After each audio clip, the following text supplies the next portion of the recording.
Welcome to this week's episode of the Baseball Together podcast. Baseball family, Brig is out this week, but I have a special guest host.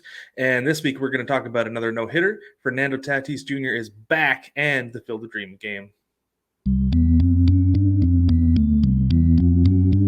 9+ Us presents the Baseball Together podcast with your hosts, Blackjack Brad and Kansas City Little Big Briggy Blue Eyes. And now, Baseball Together. Welcome, baseball family. Like I said, Brig is out this week dealing with some personal matters, but instead we have Denise of the North Chicago Baseball Together podcast. Thanks for joining me, Denise. Hey, how's it going? Thanks for having me. Yeah, thank you for coming on. It was a last-minute thing, so I really appreciate you making time and joining me tonight. So let's get in this. We have a surprising amount to talk about. I wasn't sure even really what we're going to do, but I was kind of going through some news. It's been 2 weeks, and we got another no-hitter. Tyler Gilbert of my in-town Arizona Diamondbacks in his first big league start throws a no-hitter against the formidable San Diego Padres. That is the 8th no-hitter of the year. His line, obviously complete game, 9 innings pitched, 5 strikeouts, 3 walks. Pretty good for a guy's big league debut, I'd say. Yeah, I think that was I remember I was looking at that and I got the notification, that there was a no-hitter watch going, and I had to read it about 3 times I'm like, wait, somebody's from the Diamondbacks is no-hitting the Padres. And I told one of my friends, and I said, dude, Tyler Gilbert from the Diamondbacks, he's a couple outs away from no-hitting the Padres. And he even looked at me and he said, wait, what? And so, yeah, I thought that was pretty impressive. And I think I said, he's only the 3rd or 4th player in history to do that, to do a no-hitter in his major league start. I think I read that. Yeah, I think it was his 3rd. I think we saw somebody posted on the Facebook group, on the private Facebook group, that it was the 3rd, and one of them was a guy first name Bumpus. Bumpus, yeah. Bumpus eyes. All I think is the Christmas Story. That's the only reason I remembered any of that, was because the Christmas Story reference. But not only is it that momentous moment for, as far as a kid in his major league debut, but that's the first no-hitter actually thrown at Chase Field. You've had Kurt Schilling, you've had Zach Greinke, Randy Johnson, those guys. Johnson. Yeah, how did he never have a no-hitter there? I have no idea. I read that too, that it was, the first no-hitter, and I went, wait, what? I'm like, how did Randy Johnson never have a no-hitter for the Diamondbacks? And he may have had one on the road, but never won at Chase Field. And as a lifelong Mariners fan, that's kind of a good thing for me, I think. Yeah. that his no-hitters remain at the Kingdome. So I'll take that. I'm fine with it. Absolutely fine with it. But no, and then the other thing was, since I'm local and I go to D-backs games, I was like, hey, maybe the Diamondbacks will celebrate some way, because I'm actually going to the game Tuesday night. Found out about $10 Tuesdays. Night? Yeah, against the Phillies. Okay. And so I was like, maybe they're going to celebrate. Got an email today, actually. They're doing $9 tickets to celebrate. But I'm already going to the game. It's in Seattle's in town. So of course. But it's fine. We've got better seats than what the $9 tickets are given out. So it's fine. But anyway, let's move on to your Chicago Cubs, Denise.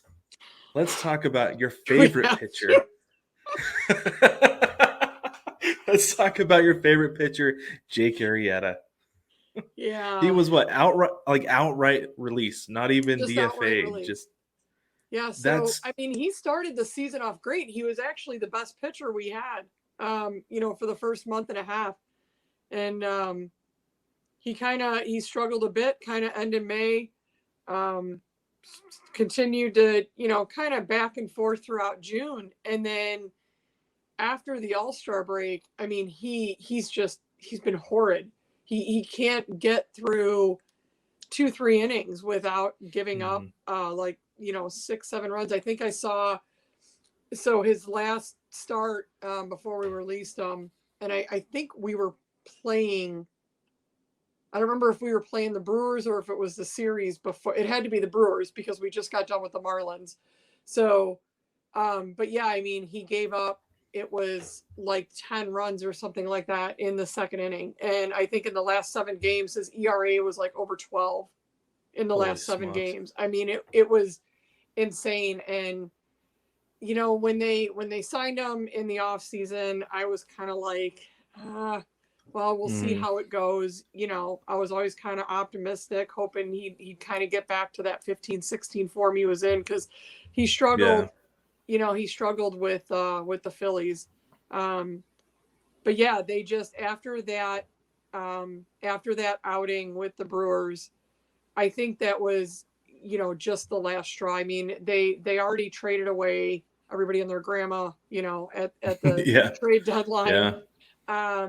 You know, 90% of the starting lineup every day they were all called up from AAA, or they were guys that we acquired in the trade that were still, you know, even still minor leaguers. So it doesn't surprise me that they were just like, you know what, it's not working. And they just granted him his outright release. So I wasn't surprised. And he didn't have a good press conference afterwards either.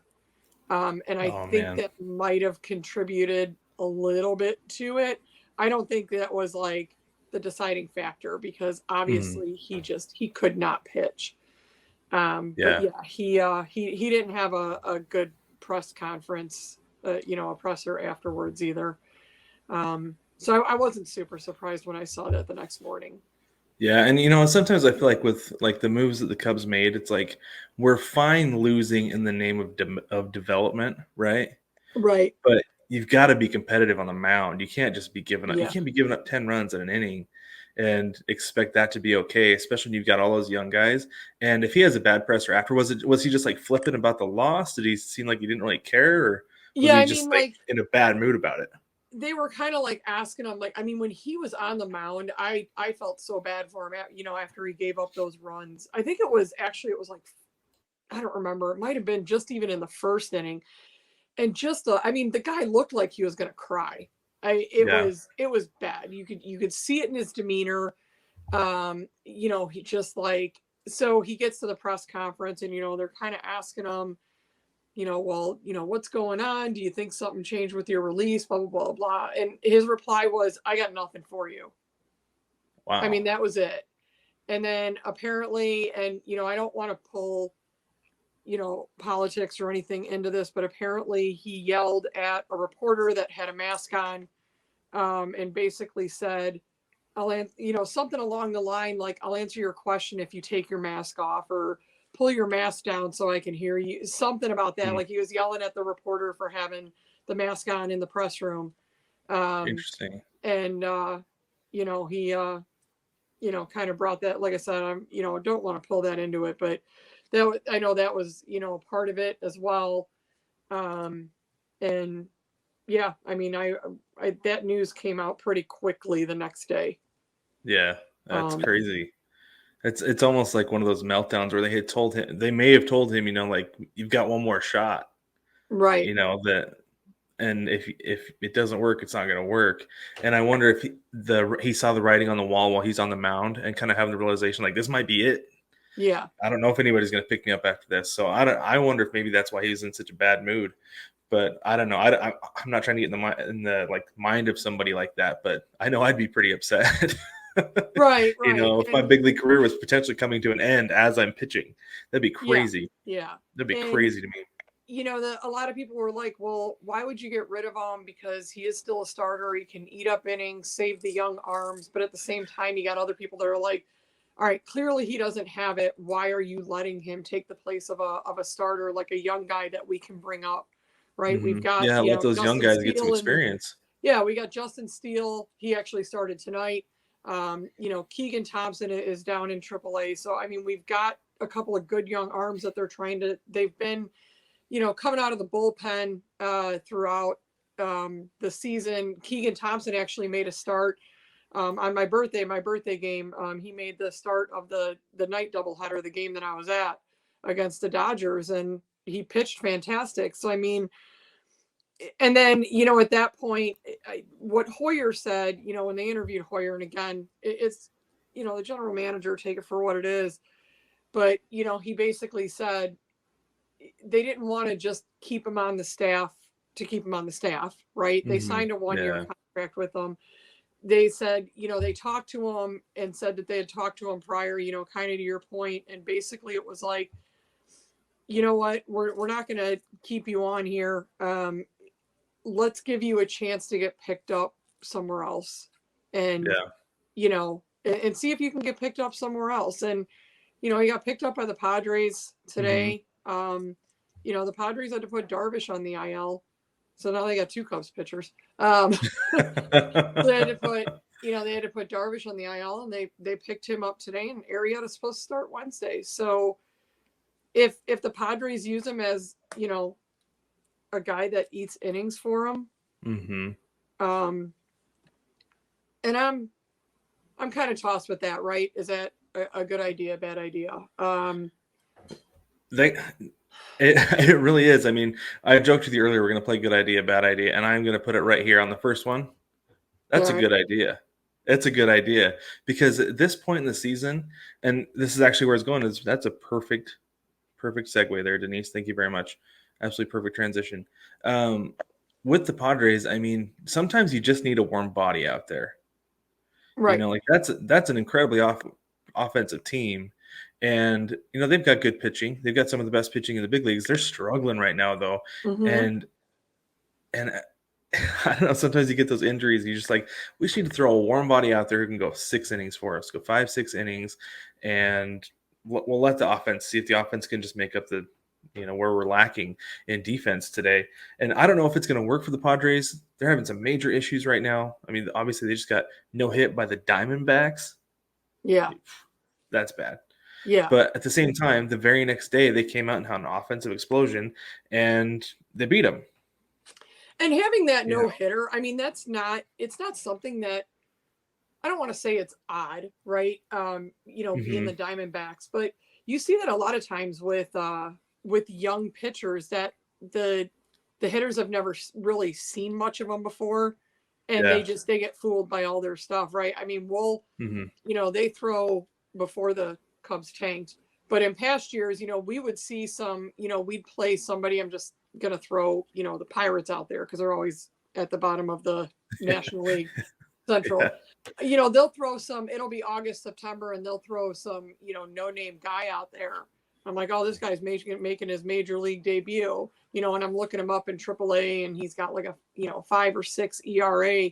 And we throw 2 hits against the guy, so I mean, I wasn't like surprised they got no hit with their struggles. And then again, it's somebody that they're not familiar with. Maybe they can't pick up his pitches. He's throwing new things at them. But, and I can see the point of Arrieta, like you said, good idea, eat up some innings, rest your bullpen and stuff for the playoff run. They're pretty far back in the NL West. I think they're like 10.5 back. I don't think they stand any chance making winning the NL West. I think all along they were going to have to be a wild card team. And right now, the wild card, we'll get more into this later. They've got 2.5 games on the Reds right now. But honestly, I don't think the Reds will catch them. Yeah, I don't know. I mean, the Reds won tonight because, they played the Cubs. But my life, Brad. But I mean, I went to look at that at their wild card standings, and I'm like, whoa, they're not that far ahead for that second lead. I agree. I think the Padres will ultimately take it. But to me, I don't know if I was a Padres fan, am I comfortable enough with a 2.5 game lead to throw a guy like Arrieta out there and hope he can get some innings without giving up a ton? I mean, like I said, he's barely getting through 3-4 innings with us the last 2 months when he was with the Cubs. Yeah.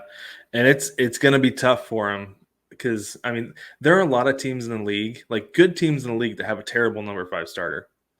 absolutely terrible number 5 guy, and they get through it. So I don't know, they might, but if he's supposed to be taking Yu Darvish's spot for however long, 10, 15, 20 days, it can be brutal. Be brutal in Right. those few starts. But And to be fair, wasn't Darvish struggling for a little bit too? Like, yeah, he hasn't the been. last couple of starts. Yeah. Yeah, I think it's one of those things where he had a lingering injury. I feel like that a lot of pitchers this year have had lingering injuries, and they've gone 3 or 4 starts before they finally do something about it. That happened with Justice Sheffield in Seattle. It finally got to the point where everybody was like, just send him down. Just send him down. He has no control, no velocity. He's getting shelled every time he's going out. And then finally they're like, oh, he's got a major oblique injury. Yeah. And that's Okay. honestly that's been the MO of the Cubs all season too. Somebody gets shelled, and all of a sudden they're on the IL the next day. So like 2-3 starts ago, Arrieta got lit up, and next day he's on the IL. Alzolay had a really bad game like mid-June, and the next day he went on the IL with the blister. I'm waiting for Hendricks to go, because Hendricks got nailed by the Brewers a couple of games ago, and I was like, Hendricks to the IL, but he did it. But yeah, I agree with you that kind of seems to be this year, that these pitchers, they're usually doing really good, and then they'll have, they'll give up maybe 3-4 runs a couple of games in a row, and then all of a sudden they just get hammered, and then the next day they're on the IL. Yeah, it's one of, like, I'm in a Mariners group on Facebook, and honestly, I can't tell you why, because but anyways, there was one guy, he's like, oh yeah, I bet he is injured. It's like, no, that's probably why he's been terrible. Like, he's probably been injured for a long time. He's just trying to play through it, because that's what competitors do. But anyway, back to the Padres here real quick. I wanted to talk about this. Fernando Tatis has missed pretty significant time this year with a shoulder injury. We saw him, I think it was back in like April or May, where he has that helicopter type swing where he lets the front with the backhand. Yeah. His bat really goes, and it seemed like it did a number on his shoulder on one particular swing, and it seems like it's been lingering kind of off and on since then. He's missed time again because of it. And so now the Padres had him come back this weekend to play right field. They moved him out of shortstop to the outfield. Denise, before we get too far into this, what do you think? Good idea or bad idea? Now, remember, specifically, they moved him to prevent injury. Right. And for me, I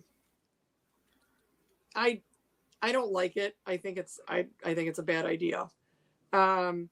The way that I view that is, so this I think it's his 3rd time on the IL this season with that injury. I think you're right. I think it is. Yeah, it was really early in the season. So he signed that huge contract in the off season, right? It's really early in the season. And yeah, it was on a swing, and you saw his arm just kind of hanging there. And then the reports came out that he's had this injury since like the minor leagues. Like, it's nothing new. It wasn't on that swing that he injured his shoulder.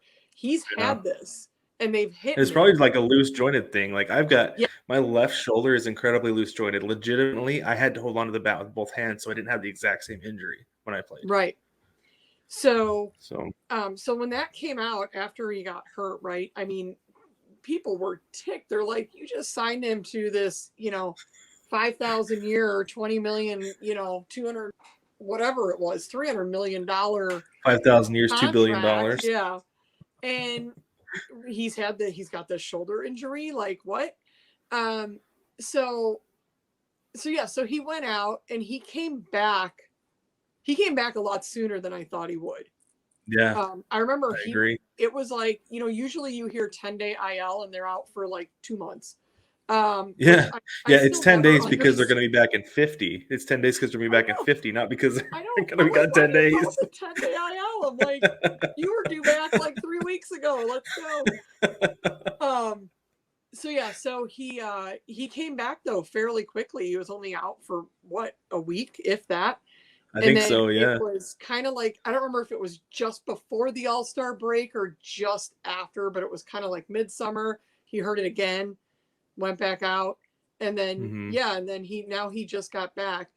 To me, So it kind of is the opposite mindset of what we just talked about with Arrieta, right? They bring in Arrieta, maybe he's going to eat up some pitches, save some of their starters, and not really the bullpen, but save some of their pitchers for the playoff run. But here you're bringing Tatis back and putting him in a different position to prevent injury. Why don't you let him rest a little bit and try to continue to rehab and strengthen that shoulder so you have him in the playoff run? Because what happens if he gets hurt late September, right before the playoffs with that same thing because you brought him back too quick? And is it his non-throwing arm? It's his left arm, yeah. It's his left shoulder. Because it's his left arm, and he's a righty, right? Yeah. Yep. Yeah. So so that's the other thing I don't get. How is that preventing injury? I think what they're trying to prevent is diving on the dirt specifically. Oh, okay. But this is the thought that I had when I saw that they're moving to the outfield to prevent injury. I'm like, well, I can think of an outfielder who plays exactly the same way he does, who is always injured, and his name is Bryce Harper. Yeah. Guys like that, they don't know how to not play that way, and I get it. You know, he's going to be in the outfield instead of diving on the dirt and hurting himself. He's going to drive on the grass. Yeah. He's going to run into the wall. Something's going to happen. He's still going to get hurt just because he plays 1,000 miles an hour all the time, which is great. It's fine. It's fun and exciting, but it's not conducive to staying healthy is the problem. No matter where you're at on the field. That's my thing. I'm like, so are they going to tell him, like, don't ever slide head first? If he's running the bases, don't slide head first. If he's in the outfield, don't dive for any balls. If you can't catch it standing up, just let it drop. Like, how do you tell him? And look at what happened to Eloy Jimenez on the White Sox during spring training. He went to reach up to grab a ball right at the wall and dislocated his entire shoulder. It's like he was just making he really shouldn't have tried to jump and grab it because it was way over his head over the wall. But still, a guy like Tatis that plays with everything that they have, how do you tell him not to play the outfield like you play shortstop? Yeah, exactly. Yeah. And really what it is, so his first game back was on Sunday against the Diamondbacks. He went 4 for 5 with 2 home runs. Okay. And that's why they brought him back, that they need that bat. Yeah. Yeah. It's too bad he's not in the American League. They could just DH him the rest of the year, protect him from himself in the field. Right. But anyway, let's real quick, let's look at the wild card standings. I wanted to check in on this before we take our first break here. So we talked a little bit about it, how the Padres, they have 2.5 games right now on the Reds. The Dodgers are leading the NL wild card. They have 6 games up on the Padres. I think, honestly, I don't see the Cards or the Reds catching the Padres. You've got a few games there, and I felt like that was the Dodgers and the Padres. Those were the Dodgers and Padres slots to lose to begin with. Right. I mean, that's just the way that felt there, especially. And I think the biggest surprise of the year has been the Giants. Am I alone in this? Right. I expected the Dodgers, and I'd have to go back to April and see what I predicted. Right. I expected the Dodgers or the Padres to kind of fight for the division. And whoever won the division, the other one was going to be in the wild card. I don't even know if I had the Giants in it at all. I'm like not even making the wild card. Yeah. Yeah. No. I think I had them down, maybe even below the Rockies, is what I was thinking. I don't know for sure, but yeah, I can't remember. A year off sure did Buster Posey good. I think I had them third, but I didn't have them as good as they are. Yeah. I definitely didn't have them in first. Yeah. And then in the American League, we've got the A's and the Red Sox. They are actually tied right now with the 2 American League wildcard spots. Then you got the Yankees are 2 games back. The Blue Jays are 4.5 back. The Mariners are 5.5 back. And then you've got the Rays, who are on top of the AL East by just a couple games. Looks like 3 games. And I wouldn't even put it past the Rays to go on a losing streak and end up in the wild card, and then the Red Sox winning that division, and the Rays possibly even losing their way out of the wild card at the way that they're, with how inconsistent they can be. The Mariners have swept them. I mean, they've played, so the Mariners and Rays have played 7 times this season. Mm-hmm. The Mariners won 6 of those games. Wow. I have no idea how, but somehow Yeah. they managed. Because I don't think the Mariners are that good of a team, despite only being 5.5 back in the wild card. Right. I don't know. Well, the Cubs got swept by the Marlins, so I mean, the entire season. There you go. There you go. And with that, let's take a break. And when we get back, Denise is going to get a rundown. Take me out to the ball game. Take me out to the crowd. Buy me some peanuts and Cracker Jacks. I don't care if I never get back with me. Root for the home team. If they don't win, it's a shame. For it's 1, 2, 3 strikes, you're out at the old ball game. Shop kids' baseball shirts at 9plusS.com.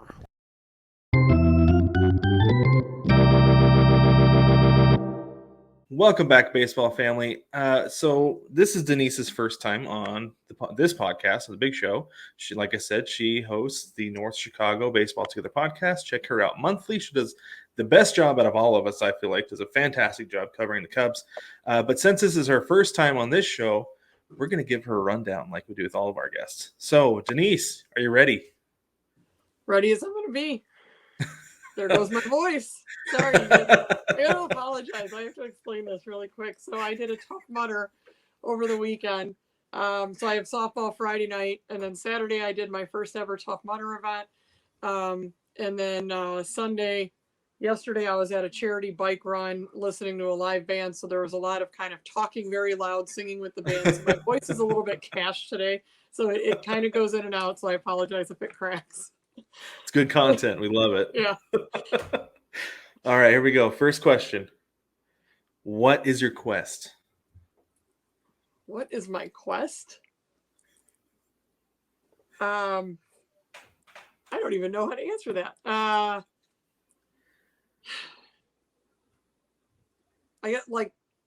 going to have to ask you to elaborate because I'm not quite 100% sure what you mean by that. No elaboration. What is your quest? What is my quest? I guess we'll keep it to baseball here in baseball terms. Honestly, to kind of keep improving and I guess training, I guess, but keep improving myself and learning as much as I can, not just about the Cubs, but more baseball in general, like expand kind of my horizons. I know a lot about the NL, but not so much about the AL. So maybe pick that up. Very good. And what is your favorite color?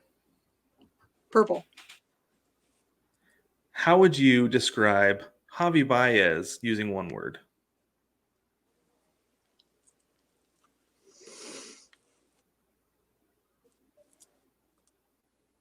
The first one that came to mind is magician, just because of his nickname.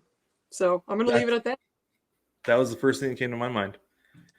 What is the maximum allowable age that is appropriate to bring a baseball glove to a baseball game? You cut out the maximum allowable age to bring a baseball glove to a game? Yes. I don't think there's any limit to that. I agree. Very good. I'm bringing my glove to the game on September 10th. Go ahead. Absolutely. Self-defense. You got to have your glove there. We're in prime foul ball territory. Yeah. There you go. What is the name of your autobiography?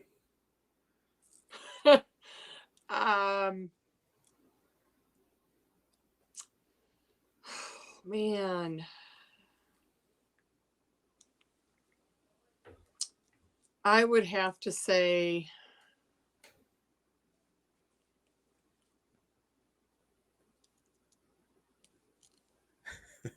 I don't even know. Probably, I would have to go. I'm just a girl living in a sports world. There you go. If baseball was an ice cream flavor, what would it be? Rocky Road.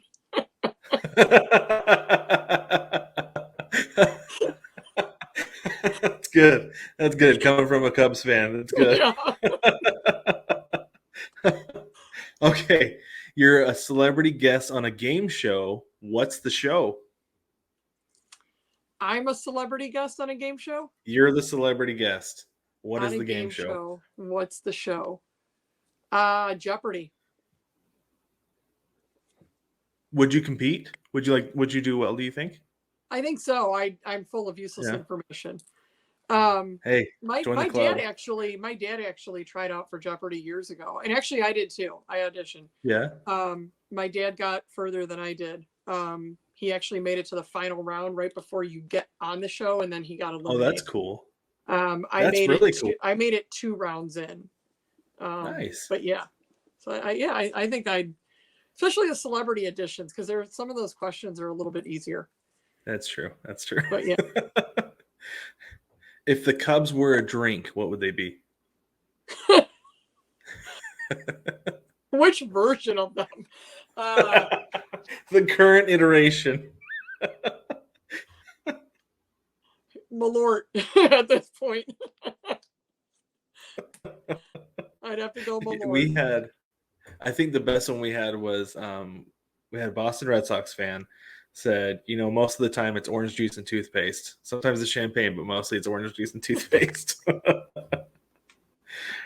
All right, last question. How would baseball be different if the Dodgers had not moved from Brooklyn?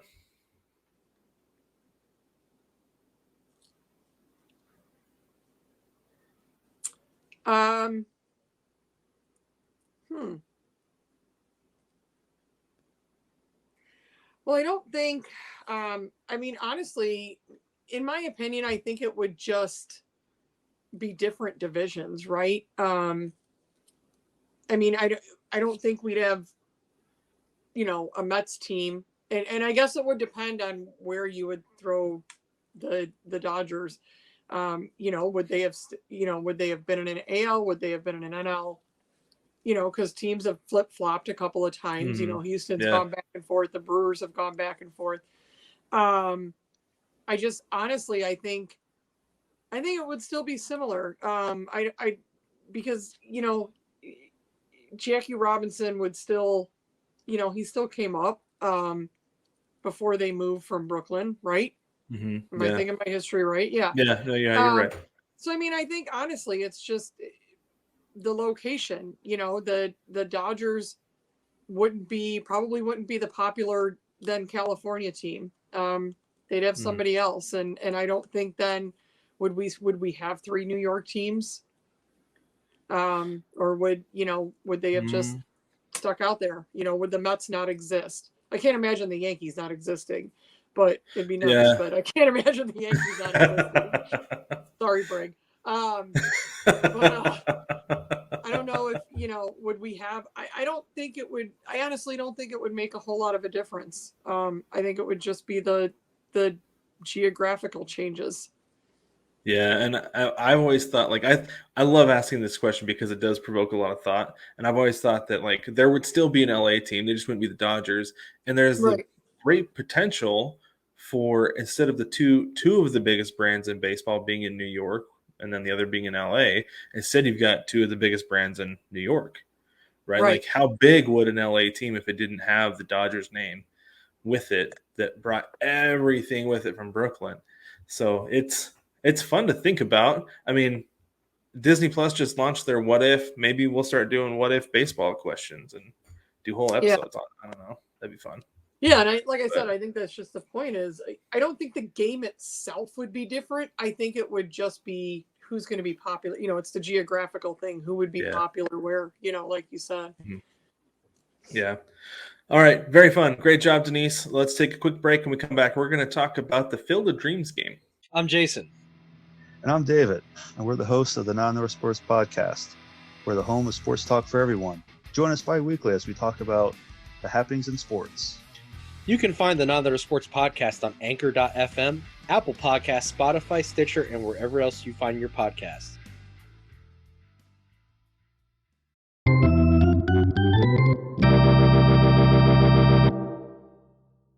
Welcome back, baseball family. So let's finish up today with the biggest event, I mean, really in a very long time. This was a big deal. The Field of Dreams game. I want to make it singular for some reason. I don't know why. I did in the intro, and I continue to do it. So it's the Field of Dreams, plural dreams game put on by MLB in Iowa. Thus far, I mean, so it was between the White Sox and the Yankees. To date, the Yankees are the only team in the history of Major League Baseball to have never won a game in Iowa. So, well, I guess to have only lost all their games in Iowa. I don't know. Anyway, and unfortunately for you, Denise, as a Cubs fan, the White Sox are the only team to be undefeated in Iowa. Yeah, I watched it. So we all watched, and that's the thing, is that this drew the highest ratings for a regular season game in 16 years. And in my opinion, the game itself could not have been better. Oh yeah, Like that finish was it was awesome, outstanding. And one of the coolest things, like the one thing watching that game was like, I just want to see a home run go into the corn. I don't know why, but I saw it and it was awesome every time. Yeah. It was so cool. Yeah, because nobody's out there to catch it, right? You're Yeah. used to fans being out unless it leaves the ballpark that they're in. And even Right. then, you got the ball hawks outside the stadium, but nobody's there to catch it. It's just sitting in the cornfield. Yeah, it was so cool. It was awesome to just watch the ball go down and disappear, and that was it. That was the end of the baseball. Yeah. It's like out into like the next life or something. I don't know, but that was really cool. It was a good watch. I liked what they did with the stadium. How they had all the padding was that faux wood. I thought that was a cool touch. The hand operated scoreboard. How they even had people wearing like era appropriate clothing on the scoreboard. I thought that was really neat. The batter's eye was so out of place, but also like fine, just because it's got to be there. Yeah. Yeah. But everything about the stadium was really cool. It had a very high school feel to it. Small stadium out in the middle of nowhere. They kept showing overhead how they had the movie field right next to it, and there were people over there playing. It was just like, I think they made the comparison at one point during the game. And that's exactly what I thought of. It's like watching a high school football game where you have the game going on over here, and then all the little kids over here playing their own game of football. Yeah. Yeah, and they had people over on the other field playing baseball and stuff. I thought it was really cool. It looked like a really cool atmosphere. I don't know if ever in my dreams I could afford something like that, because it was like $1,400 to get in. I'm wondering that price though, was that because I saw a lot of the resale prices, right? And that's what they were listed at was, a couple thousand. I saw some for like 20 grand, which was, my goodness. But I don't know. I didn't really look into it enough. I don't know if that was the face value of the tickets, because you had to be entered, right? You had to enter a lottery. Okay, yeah. And then if you got picked in the lottery, so it's kind of like, I know for the Cubs, they do that for playoff tickets when they put them to the general public. You enter a lottery, and if you get picked, you get an opportunity to buy tickets. And that's how they did it for this. Is if you wanted a chance to buy tickets, you entered a lottery, and if you got picked, you got a chance. You got the chance to buy tickets. I don't know if there was a limit on the tickets, but I don't know if that was face value or not. Those were just the prices I was seeing, like aftermarket. Yeah. And I think I saw that face value. I think I saw that online too, but you're right. I don't know if that is face value, but at the same time, Major League Baseball is trying to make up for a pandemic shortened season. So it might be very true. Right. They might be like, this is our chance, hike them up as much as we can, and then make it. I mean, there's such scarcity with it, because you don't know at that point. You didn't know if there was going to be another one. Right. If it was fine, but it wasn't great, Major League Baseball might have been like, the juice isn't quite worth the squeeze. Let's find something else to do. But it was a major success. They're gonna do it again next year. It's gonna be August 11th, and it's gonna be Chicago Cubs versus the Cincinnati Reds. And I think that's awesome.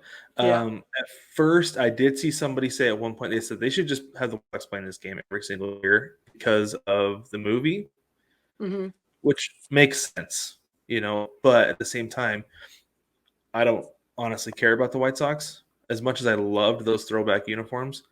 I'd like to see somebody else. Make it like the NHL Winter Classic, because those are just the original 6 who play those games, isn't it? Yeah, and the Blackhawks have been in a few of them. I actually went to one a couple of years ago, but yeah, it's usually like the Red Wings, the Bruins, I know the Blackhawks have been in it. But yeah, I don't know if it's always the original 6, but I think one of the teams is like always one of the original 6. Yeah. And I mean the Yankees aren't one of the originals, even in Major League Baseball. So, that's already shot in the face right there, I guess. But yeah, but I think like they're one of the most storied. They are. They are definitely one of the most storied. Yeah, but keep it to teams from the era, right? Right. That's what I think you can do. Cubs, Reds, Yankees, White Sox, Pirates. Pirates, I don't know how much they draw, but people are going to want to go to the game regardless of who's playing. Yeah. So, bring the Dodgers out. Sorry, go ahead. No, I was just going to say, bring the Dodgers out just as another one of those storied franchises. Go ahead. Right. No, I was going to say, to be fair, I mean, the Cubs AAA team is in Iowa. They're in Des Moines. Yeah. So, I don't know off the top of my head how far Des Moines is from, where was it, in Dubuque? Where was the... I think it's Dubuque. Yeah, it was in Dubuque, right? Yeah, I think so. Honestly, my Midwestern geography is terrible. First off, I've spent so little time in the Midwest, I have no idea where anything is, and we've had this discussion. But it's right next, and I don't know it. but no, I think. Look it up. No, I think the Cubs are obviously going to draw very well. Like you said, the AAA team just right there in Iowa, and either way, I mean, Iowa to Illinois, that's not far, right? No. Anybody who watched the game, you could hear the presence of White Sox fans at that game. It was from dominantly White Sox fans. Chicago to Dubuque is only, I want to say it's only, I could probably map it really quick, but I mean, it's only like a couple hours, because my dad's side of the family is from the Quad Cities. Okay. So 122 miles from me. So I'm in the northwest suburbs of Chicago. Okay. I'm about a half hour northwest of the city without traffic. So from here, it's a 2.5 hour drive to Dubuque. Okay, that's easy. That's easy. So that's cool. But so let's talk about the game for a minute. What were some of the things, Denise, that you saw that you liked about it? I mean, I talked about like the environment itself. What did you think about it? And you know what? It was in Dyersville, not Dubuque. I knew that wasn't. Okay. It was bothering me, and I had to look it up. It was in Dyersville, Iowa. Okay. So, and I think that's a little bit further. Another 20 miles. So, okay. I missed the beginning, because I was making dinner for my kids and all this other stuff. So I actually missed the beginning intro. I had to catch that on like YouTube when they finally, people posted the video. And even just watching that on my phone, I had goosebumps. I absolutely loved the beginning with Kevin Costner coming out of the cornfield, kind of looking around at the stands. And then as he approached center field, all the players started coming out. And the music in the background from the movie, if you're a fan of that movie, that music. I absolutely love the beginning. I think they nailed it.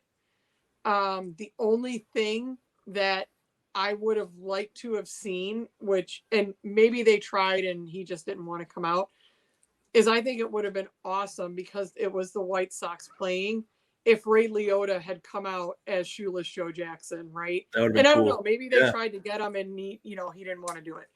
I think it would have been great to see even James Earl Jones there, have him whispering in the background as Kevin Costner's walking out, looking around. But anyways, the game itself, kind of a lot of the things you mentioned. I liked the throwback uniforms. I liked the way that everything was built. The scoreboard was cool. Loved watching, the home runs get hit into the corn. Because I mean, it's a scene in the movie when Shoeless Joe first goes up to pitch, and after a couple of pitches, he tells Kevin Costner, "Hey, throw it right here." and he does, and he hammers it, and you just see the ball sail into the cornfield, right? So I mean, Yeah. A lot of it, I think they did very well. The game itself was great, even though it was Fox broadcasters. You know, I have a love-hate relationship with Joe Buck. You and the He rest of doesn't America. I bother know me. the rest of America has a hate relationship with Joe Yeah, Buck. like Go he ahead. doesn't bother me as much as I think he should. And maybe it's just because I'm so used to his voice. Like there are other announcers that bother me a lot more than he does. Not saying I like it, but anyways, aside from the Fox I still think they did a great job. And I mean, like you said, that game was amazing. You know, it looked like the Sox were going to run away with it for a while. And then, you know, Judge hits the home run and Stanton hits the home run to, you know, tie the game. And then Tim Anderson walks it off, you know. I don't think you could have had a better ending to that. But I think MLB, they finally, with all these gimmicks and everything that they've been doing a lot the last few years, you know, they did the Little League game in Williamsport. You know, I think it was the I Cubs think and they've the done that Pirates. 2-3 times. Yeah, They've done it a couple times. Yeah, and I know the Cubs and the Pirates was, I think they were 18 or 19. They did it. And I mean, it's cute, you know, and I like the game and stuff like that. But I think with all the weird gimmicky things that MLB has come up with, this one they just absolutely nailed. Yeah, it was crushed. Definitely. Yeah. Yeah, and I, to your point, you know, talking about possibly bringing Ray Liotta on, I thought that was the one thing that was missing. It was like, if you're gonna bring the theatrics of having Kevin Costner come out of the corn first and go and wander around and everything, you know, like I was kind of like, okay, if you're gonna do it like theatrical, bring more guys in, because it's not like Kevin Costner wrote, directed, and starred in the movie. I mean, yes, he's the main person, he's the main character in the movie. He's the person who you think of when you think of Field of Dreams, but also Ray Liotta. You know, bring in some of those other guys. Like, did they want Frank Whaley to come? Like, did they ask him? And then he just said no. And they're just like, you know, bag it. Let's just go with Costner. You know, like, I think it would have been cool to have more people from the movie come out and be a part of it. You know, and I've said before, I'm not a huge fan of the movie. Last time I saw it, I was young, so it kind of bored me. But anyways, I need to watch it again. But I really think it would have added more to that dramatic beginning to have more guys like play out a little bit of the movie and then transition more into the players. Like you said, like Ray Liotta, like I think like specifically, this is a thought that I had in my mind. Have Ray Liotta come out of the corn, look around, kind of like, yeah, this is cool, you know, just kind of mime that, and then turn around to the corn and gesture for everybody else to come out, and then the players come out. Right. You know, I thought that would have been something that would have been really cool to see, that it's like he's welcoming them to this field that he's found, because he was the first one to come out in the movie, you know. So I think that would have been a really cool way to welcome the players. But I'm not the director, so that's not what they pay me to do.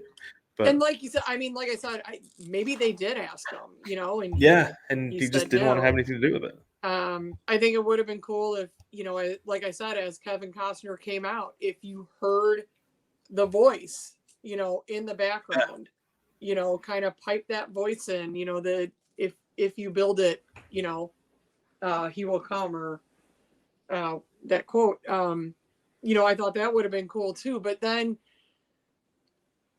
you start getting borderline. Okay, now it's getting too theatrical and it's getting too cheesy, and you don't want to take it away, like kind of just playing devil's advocate.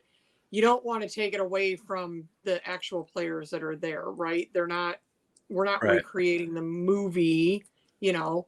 So yeah, it's kind of that fine line. And like I said, I agree. Like, I would have loved to have seen Ray Liotta there. But, and maybe they did ask him and he just didn't want to come, but then how much? Yeah, maybe. I think they did just enough, because they kept showing clips during the commercial of the movie, you know, and things like that. Which I thought was awesome. So yeah, at the same time, I think they did just enough. But I agree. I think that just that one thing would have been better. Yeah. So I don't know if this is based entirely on the success of the Field of Dreams game, or if they were just like, now is a good time to announce this. But Peacock, the streaming service by NBC, which makes sense, Peacock anyway, they are going to announce they're going to launch a Field of Dreams show. It's going to be a Yeah, I read drama, about that which is today. strange because the guy who's writing it is a comedic writer because it's Michael Schur. He's the creator of or producer for The Office, Parks and Rec, Brooklyn Nine-Nine, three of my favorite shows. So I like his work. I know that he's a huge, huge baseball fan. And so you've got somebody who loves baseball. You've got him coming in and making this show. I just don't know how it's going to be a show. It's going to be a variety show where it's like, this week, coming out of the cornfield, we have Lou Gehrig, Right? Like, is that how it's Just going to not be? Ty Cobb. That was my Nobody first liked thought. Ty Cobb when he was alive. Just remember that. Nobody liked Ty Cobb. Yeah. Nobody liked Ty Cobb when he was Or alive. he comes out and there's a fight. I don't know. Yeah. Because that'd be pretty cool too. But yeah, no, I agree. I read that earlier. I think I posted the link in our group.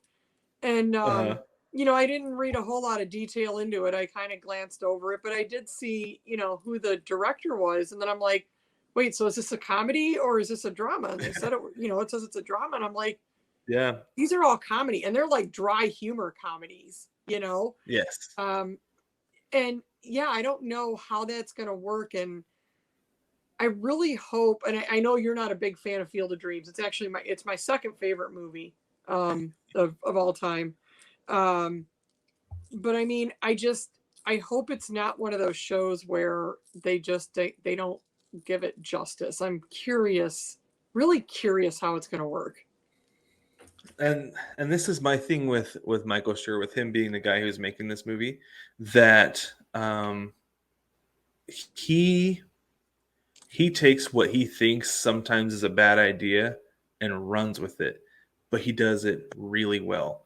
Like he thought the first little bit of Parks and Rec, like I remember, so I listened to an interview of him on the Dan Le Batard show where he's talking about this. He's like the first 2 seasons, he's like, I have ruined Amy Poehler's career. She is one of my best friends, and I have absolutely ruined her career because of this stupid show.